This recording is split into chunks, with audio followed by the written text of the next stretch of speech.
What's going on, everybody? Dom here from Lensprotogo and Lensrentals. Welcome back to the channel. So yes, we've got a Venus Optics Laowa video today, which just right off the bat, that's how you know it's going to be a fun one. The last Laowa lens I did a video on was that Peri probe, the second iteration of their famous probe macro lens. This second one had another barrel attachment that had a 90-degree angle, like bend at the very end, which was kind of fun to like iron out and troubleshoot through. And honestly, kind of fortifies my point that we can always count on Venus Optics to deliver these niche, one-of-a-kind specialty lenses that are just so fun to use. Which is what's kind of refreshing about this OOOM lens, because it's kind of utilitarian, especially for Laowa. For their first cine zoom lens, they just wanted to make an easy-to-use, versatile lens that is maybe trying to compete with some of the more established brands out there. So for this week's video, I want to do a basic overview about what makes this OOOM system so unique and special. This OOOM lens by itself is a 25-100mm Super 35 image coverage cine zoom lens, spherical of course. But the super cool thing about this OOOM system, and definitely sort of like the headlining piece of this whole thing, they've rolled out these two separate adapters for use with this thing that unlock two totally different pieces of functionality. Adapter number one being this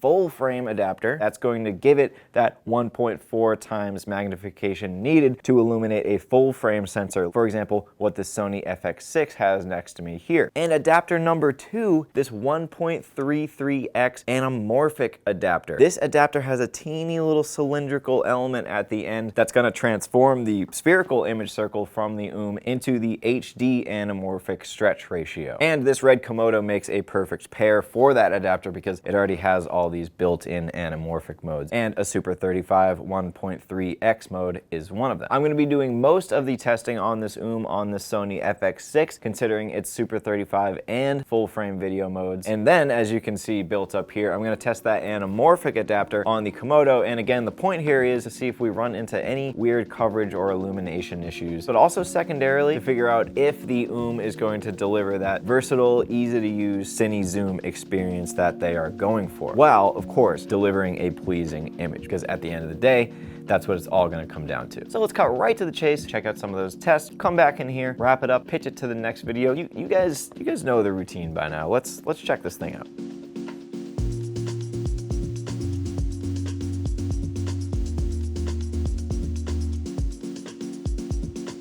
Editing room Dom coming at you here, and I just wanted to take this time to say that the FX6 confuses me, and a lot of this Super 35 image mode test stuff only got shot in 1080 Psi. So here in this like coverage test, it doesn't really matter, but there's literally a sharpness test that's in 1080, and that upsets me. That's on me. Moving forward, like I said, this is just a coverage test. We're just pointed right at a blank wall to see if we run into any coverage issues. So what you're seeing now is the OOOM with no special adapters. It does have a wooden camera PL to E-mount adapter on it, but none of the special adapters we're talking about today. At its widest 25mm, where there would be a vignetting problem, and there's nothing at all, even as I rack focus and I rack iris. But now here, of course, we have massive vignetting as I switch to the full frame mode, obviously because I haven't put the full frame adapter on the OOOM yet. But we actually learn a lot of good stuff by being able to see the image circle like this.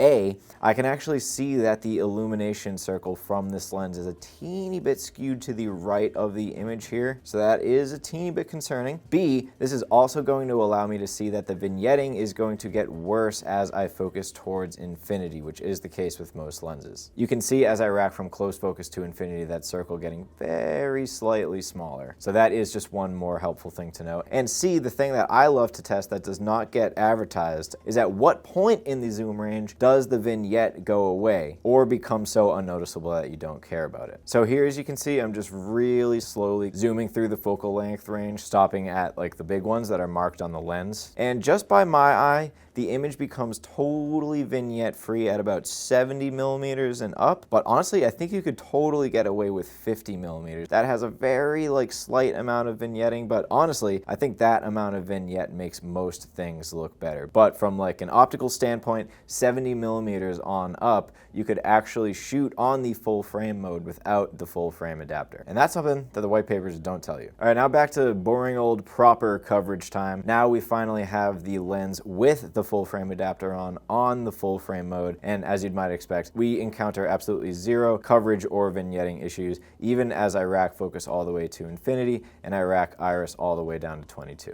All right, now moving on to this anamorphic adapter. So we're back in Super 35 now, and we're on the red Komodo in its 1.3x Super 35 17:9 anamorphic mode. And this is where this test becomes really helpful, because we are going to run into some vignetting issues, but a note I have to say is the OOOM is going through two adapters to achieve this shot. One, the 1.33x rear anamorphic adapter, of course, but it's also going through a wooden camera PL to RF adapter. So I can't exclusively say that what we're about to see can only be blamed on the lens, but regardless, here at 25, as I rack aperture, you can see the sides of some sort of housing, whether that's the sensor or the lens, start to creep in, but they're totally vertical and just along the sides. Now, interestingly enough, my instincts tell me normally I would be able to zoom through this until it disappeared, like I did with that full frame coverage test. But in this case, since those cylindrical anamorphic elements are at the rear of the lens behind that zooming group of elements, that vignette will not go anywhere. Although I think I might have noticed it's a tad more forgiving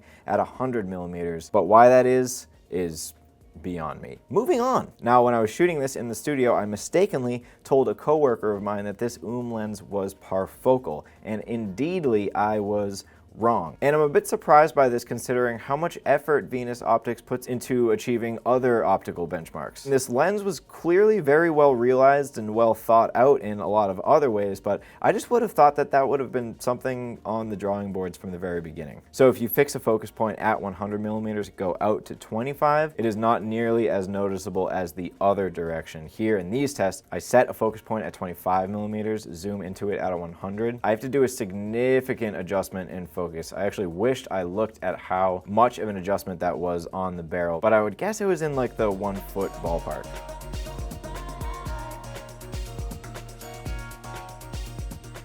Okay, here's that dreaded sharpness test that's in 1080. Let's just get this one out of the way, all right? No, but seriously, I think you'll still be able to tell that this OOOM is still totally sufficiently sharp, and just as on any lens, just coming down from wide open to, say, f4 cleans things up quite a bit. It adds sharpness and contrast, and it drastically decreases the chances of any optical weirdness going on. Oddly enough, on this model anyways, 100 looked a hair softer than 24, which is usually the opposite of this case. But anyways, regardless of what's happening there, again, getting down to T4 at 100mm helps things out a lot just across the board.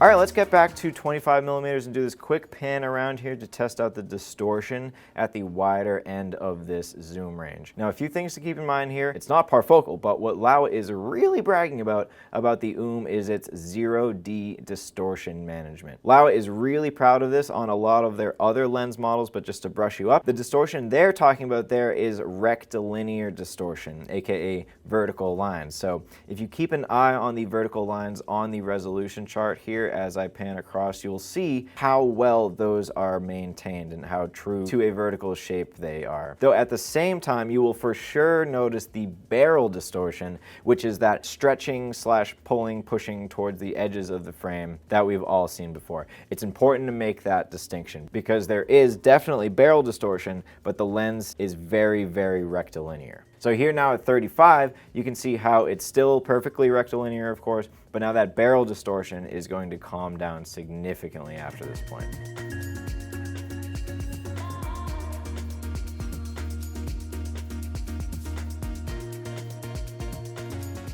And now I'm just going to roll some sample footage with some skin tones in it and stuff, and then we're going to hop into these full frame tests.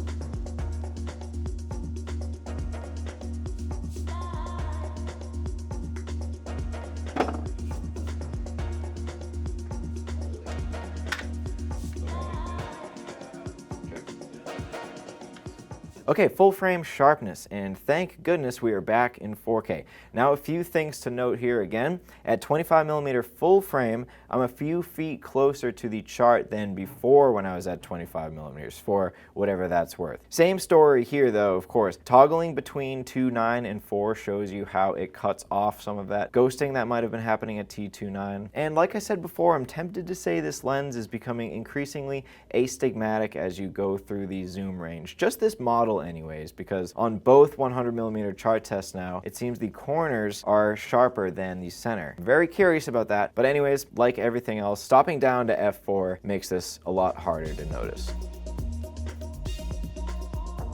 All right, distortion test here in full frame. There shouldn't really be a change here from Super 35 to full frame, other than the perceived difference between the distance to the chart. The only thing I would be on the lookout here is if that full frame adapter has any effect on that 0D distortion management or the barrel distortion, but it was really hard for me to tell a difference.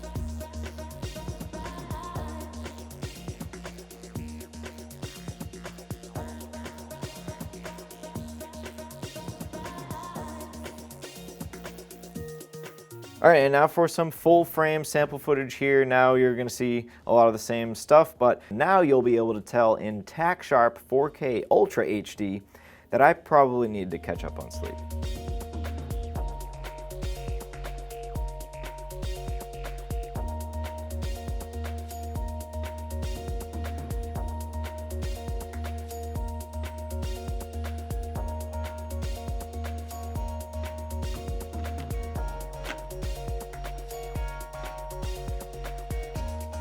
All right, now moving on to this anamorphic adapter. I had to shoot the chart a bit differently here, as you can see, but all things considered, I'm very pleased with the sharpness. It exceeded my expectations because my expectations were that the edges were going to get really soft. But I'm totally wrong, and this image becomes immaculate at T4. Okay, 100mm is still looking a bit soft in the center. I wasn't expecting the anamorphic adapter to fix that by any means, but what I did notice is that there is a noticeable exposure fall off from the center of the image at 100mm compared to 25.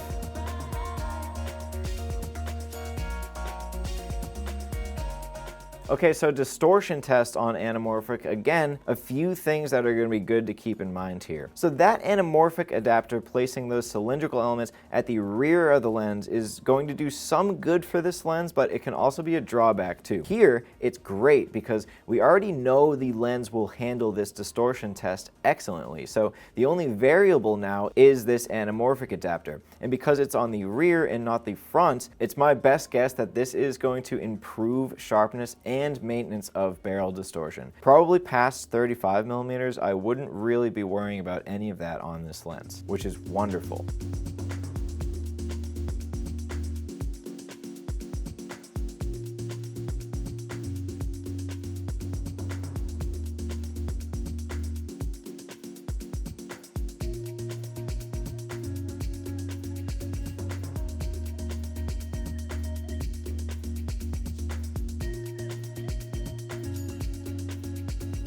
And now just some anamorphic sample footage.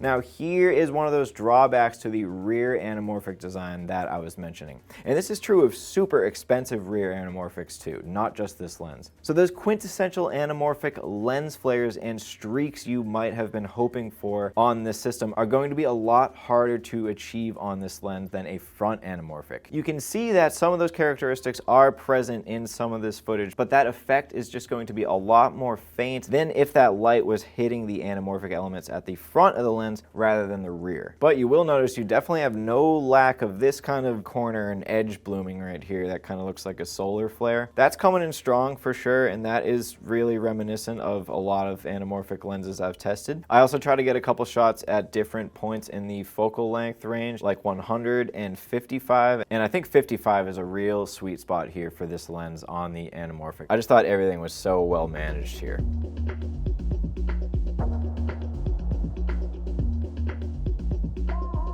And all of these flare tests were wide open, but in this shot right here, I was curious about racking iris a little bit to see how and where it cuts off that flare.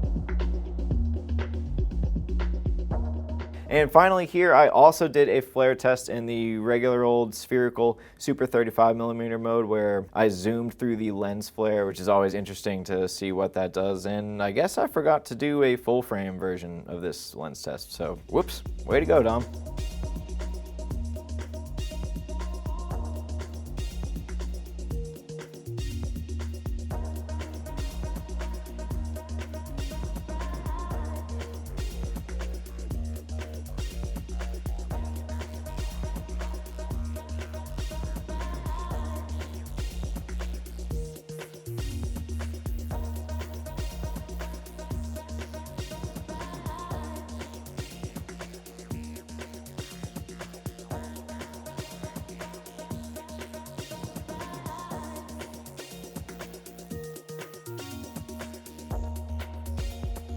All right, everybody, that is pretty much going to do it on this video overviewing this Venus Optics Laowa OOOM 25-100mm T2.9. As always, if you had any questions about this lens, the two adapters, or even any of the video modes I used on either of these two cameras to do these tests, you know what to do. Drop a comment in the comment section below and we'll start a discussion. Also, if you happen to like this video, I don't blame you. You can let me know you liked it by hitting that little thumbs up button underneath the description. And if you didn't do any of that stuff, you can subscribe to the channel. YouTube just told me that our 100,000 subscriber plaque is in the mail. Maybe our next video I'll take a break from doing some gear stuff and unbox that and celebrate me for a little bit, you know what I mean? Try to keep that video short. Just like it came, there goes the OOOM. Ready or not.